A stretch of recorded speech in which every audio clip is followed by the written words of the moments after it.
আল্লাহ তাআলা মূসা আলাইহিস সালামের দাওয়াতকে এইভাবে বর্ণনা করিয়াছেন। ফেরাউন বলিল, ইহা বলো, তোমাদের উভয়ের প্রতিপালক কে?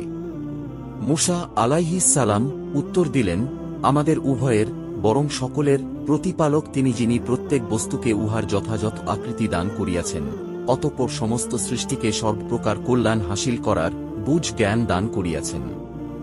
ফেরাউন মূসা আলাইহিস সালামের যুক্তিসম্মত উত্তর শুনিয়া অনর্থক প্রশ্ন করিতে আরম্ভ করিল এবং বলিল, আচ্ছা, পূর্ববর্তী লোকদের অবস্থা বলুন। মূসা আলাইহিস সালাম বলিলেন, তাহাদের সম্পর্কিত জ্ঞান আমার রবের নিকট লোহে মাহফুজে রহিয়াছে। আমার রব এরূপ সর্বজ্ঞ যে বিভ্রান্ত হন না এবং ভুলিয়াও যান না। তাহাদের আমল সম্পর্কে সঠিক জ্ঞান আমার রবের রহিয়াছে।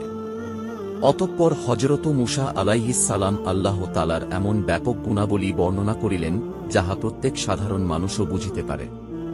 সুতরাং তিনি বলিলেন, তিনি এমন রব যিনি তোমাদের জন্য জমিনকে বিছানা স্বরূপ বানাইয়াছেন এবং উহাতে তোমাদের জন্য রাস্তাসমূহ বানাইয়াছেন, আর আসমান হইতে পানি বর্ষণ করিয়াছেন। এ ধরনের ইসলামিক কথার জন্য আমাদের চ্যানেলটি সাবস্ক্রাইব করুন।